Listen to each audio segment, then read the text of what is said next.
So hello dear student, I hope প্রত্যেকে শুধু ভালো না ভীষণ ভালো আছো। এই ভিডিওতে আমরা graphical representation of Cartesian product শিখব। আর কি শিখব? ডায়াগ্রামেটিক রিপ্রেজেন্টেশন অফ কার্টেসিয়ান প্রোডাক্ট। ওকে, এবারে এটা শেখার জন্য আমরা প্রথমত উদাহরণ একটু নিয়ে নিই।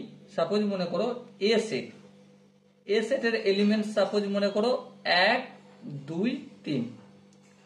আর বি সেটের এলিমেন্ট সাপোজ মনে করো 2, 3। এবারে দেখো এ কার্টেসিয়ান বি যদি করি কিভাবে করতে হয়, আই হোপ তোমরা এতক্ষণ জেনেই গেছো কিভাবে পেয়ার বানাতে হয়। চলো ফটাফট করে পেয়ার বানিয়ে নাও। 1 সাথে 2 এর, 1 সাথে 3 এর, তাহলে 1 সাথে 2 এর করলাম, তারপর 1 সাথে 3 এর, তারপরে 2 সাথে 2 এর, 2 সাথে 3 এর। চলো 2 সাথে 2 এর, তারপর 2 সাথে 3 এর, তারপরে এই 3 সাথে 2 এর, এই 3 সাথে 3 এর, তাহলে এই 3 সাথে 2 এর পেয়ার করলাম, আর এই 3 সাথে 3 এর পেয়ার করলাম। ওকে, সো এটা যখন আমরা গ্রাফিক্যাল প্রেজেন্টেশনে দেখাবো কিভাবে দেখাই বলো? আমরা গ্রাফ পেপার পড়েছি 9, 10 এ। হ্যাঁ, সেখানে এটা এক্স অ্যাক্সিস বলি, এক্স অ্যাক্সিসটা জাস্ট এ বলবো, ব্র্যাকেটে এক্স লিখবো।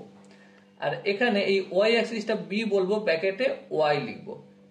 1, 2, 3, 4, এখানে 1, 2, 3, 4। ওকে, এবারে দেখো এই যে এ আর বি এখানে হচ্ছে 2D তে ডিসকাস হচ্ছে, 2 ডাইমেনশন। ঠিক আছে, 2D ডিসকাস হচ্ছে, মানে যার দৈর্ঘ্য আর প্রস্থ আছে, উচ্চতা নাই। তাহলে এখানে 1, 2 মানে কি? এখানে 1 ঘর আর 2 এখানে, এই পয়েন্টটা হলো 1, 2। আচ্ছা, এখানে 1, 3 মানে কি? এই পয়েন্টটা, হ্যাঁ 1, 3। আচ্ছা 2, 2 মানে এখানে 2 আর এদিকে 2 হবে, তাই না? তো এই যে ডিসকাসটা আমরা করছি এখানে, এটা কি 2D তে ডিসকাস করছি। সাপোজ মনে করো যদি A multiple B A Cartesian product B Cartesian product C থাকে, সেক্ষেত্রে কি হবে? সেক্ষেত্রে সেম কাজ হবে, কিন্তু একটু তফাৎ হবে। কি কাজ? এই দৈর্ঘ্য প্রস্থ যেমন থাকবে, এটা এক্স অ্যাক্সিস যেটাকে আমরা এ বলছি, ঠিক আছে, আর এটা হচ্ছে ওয়াই অ্যাক্সিস যেটাকে আমরা বি বলছি। আর সাপোজ এই এখান দিয়ে গেছে হাইট, যেটা সি বা জেড বলছি। ওকে, সো এবারে হিসেব করে প্রেজেন্টেশন আমাদের দেখাতে হবে। ওকে, সো এই হচ্ছে graphical representation of Cartesian product. এরপর আমরা ডায়াগ্রামাটিক রিপ্রেজেন্টেশন দেখবো। PRESENTATION, diagrammatic representation. দেখো এখানে আমরা এ সেট কি ধরেছিলাম? 1, 2, 3।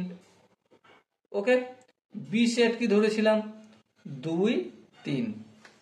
এবারে দেখো এ কার্টেসিয়ান প্রোডাক্ট বি যখন করেছিলাম তখন কেমন পেয়ার বেনেছিল? 1 সঙ্গে 2 এর, 1 সঙ্গে 3 এর। ফটাফট করে একবার করে নি। 1 সাথে 2 এর আর 1 সাথে 3 এর, তারপর 2 সাথে 2 এর, 2 সাথে 2 এর করলাম, 2 সাথে 3 এর করলাম, তারপর 3 সাথে 2 এর, তারপর 3 সাথে 3 এর। এটা রোস্টার ফর্মে পেয়ার বানিয়েছিলাম। যখন এটাকে আমি ডায়াগ্রামাটিক রিপ্রেজেন্টেশন করব তখন আমরা ভেন ডায়াগ্রাম বা অ্যারো ডায়াগ্রামের সাহায্য নেব। এই সাপোজ মনে করো এটা এ সেট, এখানে 1, 2, 3 আছে এলিমেন্টস। ওকে, আর সাপোজ মনে করো এটা হচ্ছে আমার বি সেট, যেখানে কি কি এলিমেন্টস আছে? 2 আর 3। তাহলে দেখো 1 সাথে 2 এর ম্যাপিং আছে, আবার 1 সাথে 3 এর, তাহলে 1 সাথে 2 অ্যারো দিয়ে দেখালাম, আর এই 1 সাথে 3 অ্যারো দিয়ে দেখালাম। এটা কমপ্লিট এই দুটো। এবার 2 সাথে 2 এর, এই 2 সাথে এই 2 এর এভাবে অ্যারো দিয়ে দেখালাম, এটা কমপ্লিট। আর 2 সাথে 3 এইভাবেই অ্যারো দিয়ে দেখালাম।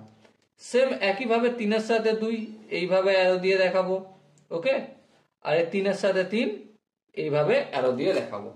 সো এটা হচ্ছে ভেন ডায়াগ্রামের মাধ্যমে রিপ্রেজেন্টেশন করলাম। এর পরের ভিডিওয়ে আমরা অ্যাকচুয়াল যে রিলেশন বিষয়টা কি সেটা নিয়ে রিলেশন ইন্ট্রোডিউস করা হবে। ওকে, ইন্ট্রোডিউস। ততক্ষণ পর্যন্ত প্রত্যেকে ভীষণ ভালো থেকো, সুস্থ থেকো এবং জয় হিন্দ।